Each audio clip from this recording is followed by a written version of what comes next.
Hola, buenas. Bienvenidos al tutorial sobre el tema dedicado a la función comercial del régimen educativo a distancia del Instituto de Educación Secundaria Calderón de la Barca de Madrid.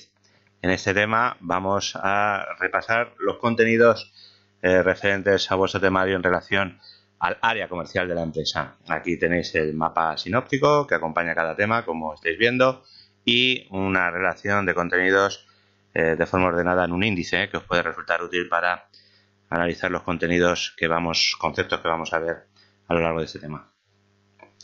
Bien, ¿qué vamos a ver? El área comercial de la empresa, es decir, aquel conjunto de actividades que van dirigidas a favorecer la venta y la distribución de los productos que realiza la empresa, ¿de acuerdo? Esta función comercial se ha ido desarrollando sobre todo a lo largo del siglo pasado, el siglo XX, conforme la revolución industrial hacía que los mercados fueran cada vez más estrechos, es decir, que la capacidad de oferta, de producción de las empresas superaba con mucho a la capacidad de demanda.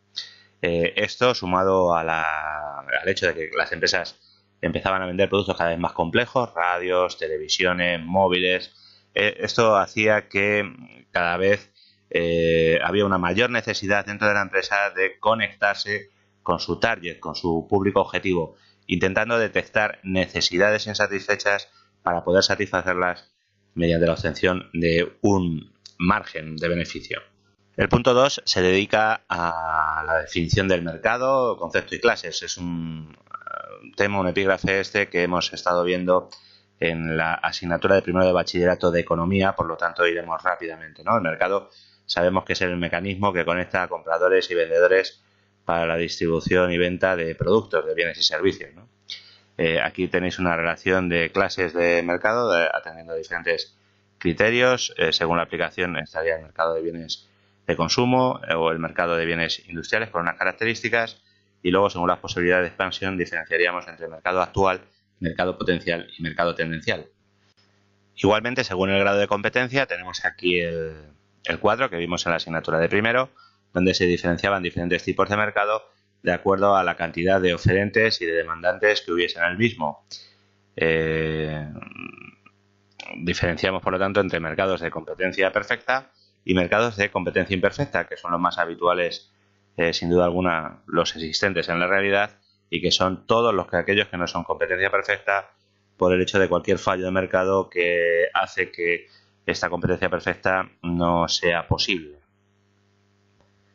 También vemos aquí el concepto de tamaño y cuota de mercado. El tamaño de mercado vendría dado por la demanda total de ese mercado, es decir, la cantidad total de ventas que se realizan en el mercado en un periodo determinado. En cambio, la cuota de mercado sería la parte proporcional del tamaño de mercado que corresponde a una empresa. Es decir, el cociente de las ventas de la empresa entre las ventas totales de mercado por 100, ¿de acuerdo? Aquí tenéis un breve ejemplo para poder entender la diferencia entre ambos conceptos.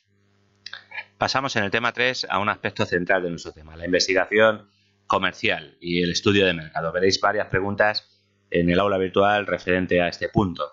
Denominamos la investigación comercial a la recopilación que realiza la empresa de información dirigida generalmente al mejor conocimiento de su entorno, de su competencia o bien de sus consumidores, con el objeto de reducir los riesgos o el impacto que tuviera una decisión fallida sobre estos ámbitos. Lógicamente, a medida que tenemos mejor información y de mayor calidad, la probabilidad de errar en nuestras decisiones es menor, pero el inconveniente que tiene el estudio de mercado es que la obtención de esa información conlleva un elevado coste. Hay que realizar un equilibrio entre ambas para poder obtener decisiones de buena calidad sin incurrir en elevados costes. El tema 3.1 se dedica a las fases de estudio de mercado, una relación de fases en la que veis que empezaríamos con el establecimiento de los objetivos del estudio, posteriormente realizaríamos un diseño del plan de investigación en el cual tendríamos que elegir entre las diferentes fuentes de información que vamos a utilizar. Esas fuentes de información pueden ser internas o pueden ser externas. Las fuentes internas son aquellas que están a disposición dentro de la empresa de forma prácticamente gratuita, pues el volumen de ventas, el número de trabajadores, datos de la contabilidad. ¿de acuerdo? En cambio, las fuentes externas son aquellas fuentes que la empresa debe de buscar en el exterior de la misma. Estas fuentes externas, a su vez, pueden contemplar la obtención de datos primarios o de datos secundarios. En el caso de datos secundarios, son datos que ya están elaborados por terceras personas y que la empresa ya no tiene que realizar ese procesamiento inicial. Sería, por ejemplo, la utilización de fuentes de información por parte del Instituto Nacional de Estadística o de un estudio de mercado ya realizado, etcétera. En cambio, los datos primarios son aquella obtención de fuente externa, de datos externos a la empresa, que la empresa debe buscar. Es decir, ella elabora ese estudio desde el inicio, mediante alguna técnica que vemos aquí en el punto 3.2 y que tiene que ver pues, con la encuesta, la entrevista, la observación o la experimentación con consumidores, por ejemplo. Vemos en el 3.2 ejemplos de estas tres formas, tres métodos de obtención de datos primarios. Aquí tenemos la encuesta, los diferentes tipos de encuesta, personal, telefónica, postal, con una serie de ventajas e inconvenientes que podéis observar. La observación, que puede ser bien indirecta o bien indirecta, y la experimentación, la cual es sin duda la forma de obtención de datos primarios más caro, porque el experimento en sí es algo ambicioso en el campo de las ciencias sociales, puesto que un experimento lo que hace es analizar el impacto que una y solo una variable tiene sobre otra objeto de estudio. Es decir, por ejemplo, ¿qué impacto tiene sobre las ventas de un detergente el hecho de que la etiqueta pase de azul a ser amarilla, ¿no? El montaje de ese experimento es complejo, hay que diseñar dos mercados muy homogéneos entre sí, muy parecidos, un mercado que denominaríamos control y otro mercado que denominaríamos prueba. Sobre este último, introducir el cambio en solo esa variable, es decir, el cambio de la etiqueta de color, y observar tras un periodo de tiempo qué impacto han ocurrido en las ventas de ambos mercados e intentar aislar cuál ha sido el impacto aislado que ha tenido el cambio de etiqueta. Es sin duda la forma más cara de obtención de estos datos. En el caso de las encuestas y de obtención en general de estos datos primarios, se puede realizar paneles, es decir, encuestas continuas en las que a una muestra de consumidores se realiza de forma periódica las mismas preguntas sobre las mismas cuestiones, ¿no? En el caso, por ejemplo, de inventario de alacena, pues se observa qué compras ha realizado el consumidor a lo largo de los meses, cómo van variando estas, o bien la realización de grupos de discusión en las que se reúne a consumidores, por ejemplo, y se le interroga sobre cuestiones que queremos analizar sobre nuestro producto, por ejemplo, el lanzamiento de un nuevo producto, el cambio de algún atributo del nuestro, o cómo se ve por parte de los consumidores nuestro producto en relación a otros de la competencia, etcétera.